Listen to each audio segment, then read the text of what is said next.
টানা ভারী বৃষ্টি ও পাহাড়ি ঢলে রাঙামাটিতে দুর্যোগ পরিস্থিতির ফলে সাজেকে প্রায় ৫০০ পর্যটক আটকা পড়েছেন। একই সঙ্গে জেলার ১৬টি আশ্রয় কেন্দ্রে আশ্রয় নিয়েছেন ৮০৪ জন মানুষ।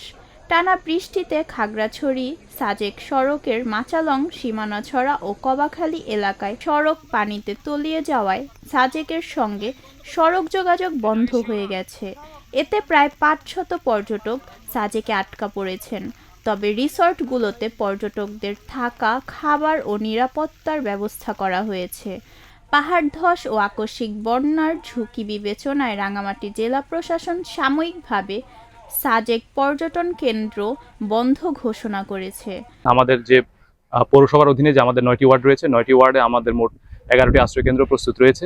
আর আমরা আমাদের যে দুর্যোগ প্রতিরোধের অংশ হিসেবে আমরা মাইকিং করছি। এরই অংশ হিসেবে আমরা ৬ নম্বর ওয়ার্ডে বর্তমানে মাইকিং করছি, শিমুলতলী এলাকায়। এবং আমরা পর্যায়ক্রমে আমাদের সবগুলো ওয়ার্ডে আমাদের মাইকিং এবং জনসচেতনামূলক যে কার্যক্রম সেটি আমরা গ্রহণ করব। এবং যারা ঝুঁকিপূর্ণ যারা বসবাস করছেন তাদেরকে অতি সত্বর আশ্রয় কেন্দ্রে অংশগ্রহণ করার জন্য, আশ্রয় কেন্দ্রে অবস্থান করার জন্য আমরা অনুরোধ জানাবো। পরবর্তী নির্দেশ না দেওয়া পর্যন্ত নতুন পর্যটকদের সাজেকে না যাওয়ার আহ্বান জানানো হয়েছে।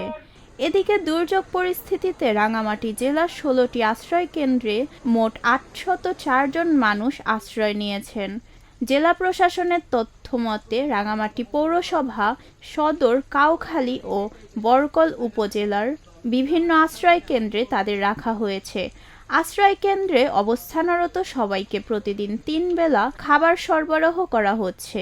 জেলা প্রশাসন জানিয়েছে পরিস্থিতি সার্বক্ষণিক পর্যবেক্ষণে রয়েছে। পানি নেমে সড়ক যোগাযোগ স্বাভাবিক হলে আটকে পড়া পর্যটকদের নিরাপদে ফিরিয়ে আনার ব্যবস্থা করা হবে। পাশাপাশি পাহাড় ধসের ঝুঁকিতে থাকা মানুষদের নিরাপদ আশ্রয়ে চলে যাওয়ার আহ্বান জানানো হয়েছে।